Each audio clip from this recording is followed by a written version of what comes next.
Hello everyone. तो कैसे हो आप सब। तो मैं फिर से अपनी अगली क्लास लेके आ गया हूँ आप लोगों के बीच।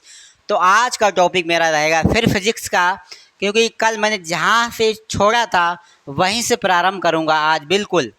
तो मैंने कल आपको सूत्र बताए थे अवतल दर्पण के और लेंस का सूत्र लिखवाया था। आज हमारा टॉपिक है, सवाल है, टॉपिक क्या है। एक गोलीय दर्पण की वक्रता त्रिज्या 20 सेंटीमीटर है। एक गोलीय दर्पण की वक्रता त्रिज्या 20 सेंटीमीटर है। इसकी फोकस दूरी क्या होगी। कल मैंने इसका सूत्र लिखवाया था कि फोकस दूरी बराबर क्या होता है, जब वक्रता त्रिज्या मान दे रखा है। सूत्र क्या होता है, फोकस दूरी बराबर होता है r/2 होता है। ये सूत्र हमने कल लिखवाया था। अब यह आपसे फोकस दूरी पूछी गई, ठीक है, ये वाला पूछा गया है। आर का मान दे दिया 20 सेंटीमीटर, तो बिल्कुल इजी सवाल है। तो यह बराबर आर का मान दिया 20 सेंटीमीटर, नीचे पहले से 2 लिखा हुआ है, आप काट देंगे तो आ जाएगा यह बराबर 20 सेंटीमीटर। तो फोकस दूरी कितनी निकले आई, 20 सेंटीमीटर। याद रखना, जब भी आप फोकस दूरी निकालेंगे तो जितनी 20 सेंटीमीटर जब 2 से काटोगे 20 को तो 10 आएगा, ठीक, गलती होगी थोड़ा, 10 सेंटीमीटर आएगा। याद रखना एक बात, मेरी बात याद रखना, जब भी आपसे फोकस दूरी पूछी जाए और त्रिज्या दे रखी हो तो बिना सोचे समझे त्रिज्या का आधा कर देना, फोकस दूरी निकल आएगी। त्रिज्या अगर 40 दे रखी तो फोकस दूरी हो जाएगी 20। त्रिज्या आपकी अगर 50 दे रखी है तो फोकस दूरी हो जाएगी 25। त्रिज्या आपकी 60 दे रखी है तो फोकस दूरी हो जाएगी 30। त्रिज्या आपकी 15 दे रखी है तो फोकस दूरी हो जाएगी 7.5। इस प्रकार से उसकी आधी रह जाएगी, ठीक है। तो सब लोग नोट कर लो ये सवाल।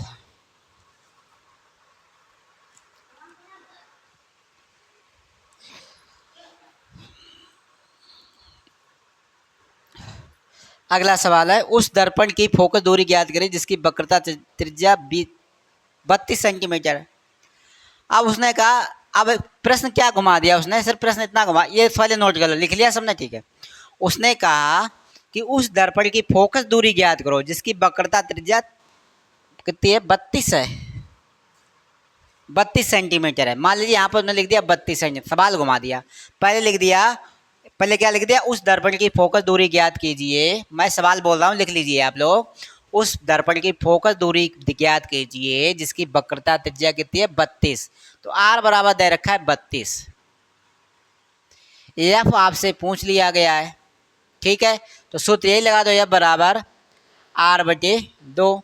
आर का मान 32 दे रखा है, 2 ये कट गया, तो भैया बराबर आ गया आपका 16 सेंटीमीटर। हमने कहा था आधी रह जाएगी, भाई देखो आधा आ रहा है, ठीक है। इस प्रकार से आपको सॉल्व कर देना है, बहुत ही इजी सवाल है। अब मैं नहीं कहता कि 10th की जो साइंस है वो कठिन है, बस आपको मेहनत करने की ज़रूरत है। अगर मेहनत करोगे तो पूरे पूरे नंबर जरूर लेके आओगे, ठीक है। प्रश्न अगला है आपका, ये देखो मैंने बताया था, भाई प्रश्न पूछ दिया, मैंने कहा था मैंने जो पढ़ाया उस पर आधारित प्रश्न होंगे। अब प्रश्न दिया गया आपका, हम वाहनों में जो हमारे कार गाड़ियाँ मोटर गाड़ियाँ होती हैं,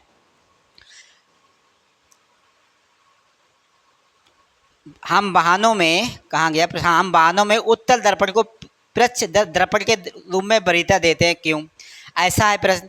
फिर और है, अपनी कार या बाइक के पीछे आने वाले वाहनों को देखने के लिए आप किस प्रकार का दर्पण का उपयोग करेंगे। मैंने बताया था जब उत्तल दर्पण पढ़ाया था तब मैंने उसके उपयोग में से बताया था।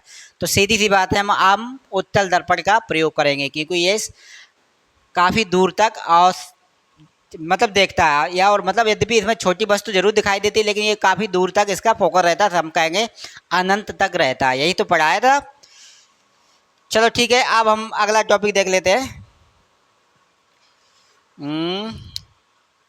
सीधा सीधा तुमको बताना है कि जो शीशा लगे होते हैं पीछे देखने के लिए गाड़ियों में वाहनों में, वो उत्तल दर्पण का ही होगा। इसी प्रकार का आपसे प्रश्न पूछा जाता है। अब हम देखते हैं अगला टॉपिक। दिया गया प्रकाश में वायु 1.50 अपवर्तनांक, सवाल लिखता हूं मैं, ध्यान से जरा देना। प्रकाश में वायु 1.50 है, प्रकाश में वायु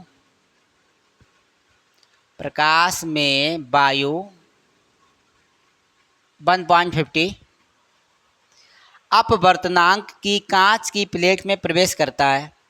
सीधा कहूँगा, अपवर्तनांक की कांच कि कांच की प्लेट में प्रवेश करता है। फिर लिखा हुआ है कांच में प्रकाश की चाल कितनी होगी।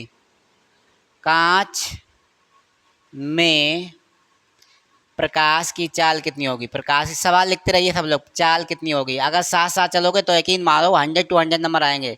चाल कितनी होगी, नया सवाल है, नया तरीका है, कितनी होगी। और भी है, फिर लिखा हुआ है निर्वात में प्रकाश की चाल, निर्वात में प्रकाश की चाल, प्रकाश की चाल दे रखी है 3 × 10⁸, 3 × 10⁸ मीटर मीटर सेकेंड इनवर्स है, मीटर सेकेंड इनवर्स है। इतना सवाल है आपका। तो आप देखो, आपको ये सवाल दे दिया गया है कि कांच का अपवर्तनांक मान लो एन बराबर आपका दे रखा है 1.50, यही दे रखा है। कांच प्रकाश में वायु का मतलब जो दे रखा है, तो कांच का अपवर्तनांक आपको दे रखा है, साफ साफ लिखा है कांच में की प्लेट की प्रवेश करता है। जब कांच की प्लेट, एक बार मैं फिर से समझा रहा हूँ, तो एक बार समझो मेरी बात, शायद समझ ना पाए होगा, दोबारा समझो। लिखा है वायु में प्रकाश में वायु 1.50 अपवर्तनांक की कांच की प्लेट में प्रवेश करता है। मतलब कांच की प्लेट में जब प्रवेश कर जाए तो कांच की प्लेट का कितना हो गया, अपवर्तनांक 1.50 हो गया। तो हम ऐसे लिखते हैं कांच की प्लेट को एन करके 1.50 हो गया। इसके बाद आपका दिया गया है निर्वात में वायु में प्रकाश की चाल दे रखी है। तो निर्वात को हम सी से लिखेंगे, कितनी दे रखी है 3 × 10⁸। इस प्रकार से आपको दे रखा है, ठीक है। अब हमारा सूत्र होता है, जब भी हम अपवर्तनांक निकालेंगे, सबसे पहले हमसे आप पूछा क्या, ये जरूर देख लो, कांच में प्रकाश की चाल कितनी होगी, कांच में प्रकाश की चाल कितनी होगी। तो आपसे पूछ लिया गया बी, पूछ लिया गया चाल मतलब बे कितना होगा, ठीक है, ये पूछ लिया गया है। आप सूत्र आप यूज करेंगे, बी पूछ लिया गया है, और आपका एन सूत्र क्या होता है, एन बराबर, मैं सूत्र पहले क्लियर कर दे रहा हूँ, एन बराबर आपका सूत्र होता है C/B, मतलब चाल बटे बेग, ठीक है।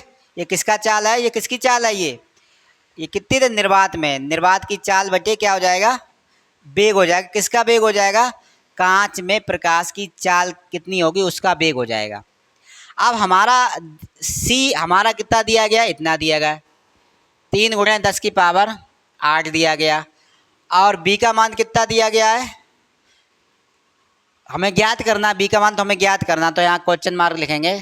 तो एन का मान कितना दिया, 1.50 दिया गया है, तो बराबर 3 × 10⁸ बटे बी। अब बी हमको ज्ञात करना, तो बी इधर ले आते, तो बी बराबर, इधर हम लिखे ले रहे, बी बराबर 3 × 10⁸ बटे 1.50। अब देखो, जब ये इसकी जगह आया तो ये इसकी जगह पहुंच जाएगा, तिरे गुणा होता है, ठीक है। अब इसके सॉल्व कर दे। अब देखो, मान लीजिए ये हमारा कितना है, 1.50 है, तो तुम्हारे हिसाब से गांव की भाषा में से 1.5 भी बोला जा सकता है, मतलब 1 रुपया 50 पैसा। अब ये कितने, 3 रुपया है, तो 1 रुपया 50 पैसा, तो जब 3 रुपया काटोगे 2 बार में कट जाएगा, 1.5 दूना 3 होता, अरे हाँ 1.5 दूना 3 होता, तो क्या हो गया, बी बराबर 2 × 10⁸ आपका उत्तर आ जाएगा। 2 × 10⁸ उत्तर आ जाएगा। क्या किस में आएगा, मीटर प्रति सेकंड इनवर्स में आंसर निकल के आएगा, ठीक है।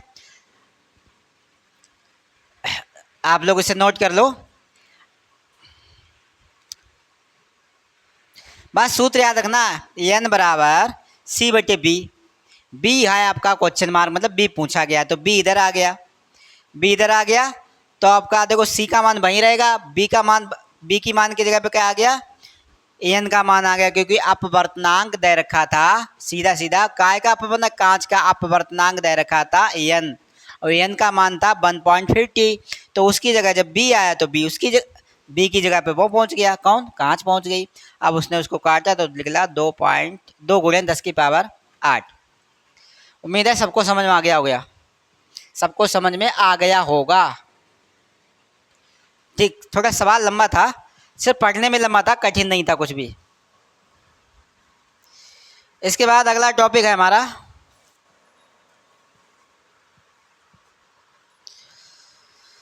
सवाल, थोड़ा लंबा है, हम थोड़ा दूसरा कर लेता हूँ सवाल है थोड़ा कल इसको हम बताता हूँ इस सवाल को। अगला जो सवाल है थोड़ा लंबा है, भले क्लास में एक ही सवाल हो पाएगा, कोई दिक्कत नहीं, क्योंकि वो समझ में आना चाहिए। सवाल अब दिया है, एक उत्तल दर्पण की फोकस दूरी 10 सेंटीमीटर है, ठीक है।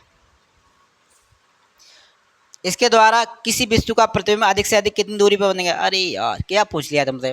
क्या है कि एक उत्तल दर्पण की फोकस दूरी, मान लीजिए ये हमारा दर्पण है, ये हमारा दर्पण है उत्तल दर्पण की, जिसकी फोकस दूरी कितनी है 10 सेंटीमीटर। मान लीजिए यहाँ से फोकस दूरी कितनी है 10 सेंटीमीटर है, ये कितनी होगी 10 सेंटीमीटर हो गई, ठीक है। इसके द्वारा किसी वस्तु का प्रतिबिंब से अधिक कितनी दूरी पर वस्तु पर बनेगा। अरे यार मान लीजिए हमारी वस्तु कहीं यहाँ पर है, मान लीजिए यहाँ हमारी वस्तु कहीं दूसरी जगह पे है। अब मेरे इन दोनों के बीच की दूरी दे रखी है उसने, दर्पण से फोकस दूरी की बीच दे रही, तो वस्तु का प्रतिबिंब भी भैया उतनी दूरी पे बनेगा, तो लिख सकते हो 10 सेंटीमीटर ही पे बनेगा, ठीक है।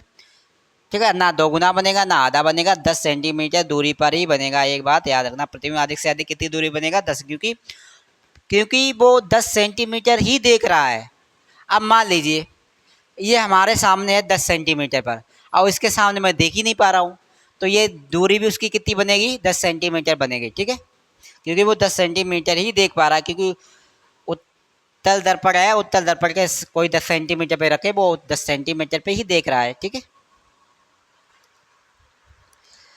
अब अगला प्रश्न आपका आने वाला है, इससे पहले मैं आपको बता दूं, अब जो भी प्रश्न आएगा वो थोड़ा लंबा है, और कल मैं इसके बारे में डिटेल में समझाने वाला हूँ इस प्रश्न के बारे में। तो आज के लिए इतना ही, कल मिलते हैं अगली क्लास में, क्योंकि आज की जो क्लास थी, मैं कहूँ अगर आज की क्लास आप नहीं देखते हो तो हो सकता है आपको परीक्षा में थोड़ा बहुत नुकसान उठाना पड़े। अगर आप देखते हो तो मैं कहता हूँ, यकीन दिलाता हूँ, आप परीक्षा में बहुत अच्छे नंबर लाने वाले, वो भी भौतिक विज्ञान से आप बहुत अच्छे नंबर लाने वाले हो। अगर जिसको लगता है कि भौतिक विज्ञान हमें कठिन लगती है, मैं कहता हूँ भौतिक विज्ञान कुछ भी कठिन नहीं है, आप आसानी से इसे कर पाएंगे। हाँ, अगर लगता है कि आपको सवाल समझाने में थोड़ा दिक्कत है, मुझे कमेंट करो, मैं उस सवाल को रिपीट करूँगा और आपको दोबारा से अच्छे समझाऊँगा, क्योंकि मैंने 2 महीने का समय लिया है कि 2 महीने में मेरे को ये साइंस समाप्त करनी है। उस आधार पे थोड़ा मैं जल्दी भी चल रहा हूँ। फिर भी अगर आपको नहीं समझ में आता जो भी टॉपिक, वो दोबारा कमेंट करके पूछ सकते हैं। आज के लिए इतना ही। जय हिंद, जय भारत।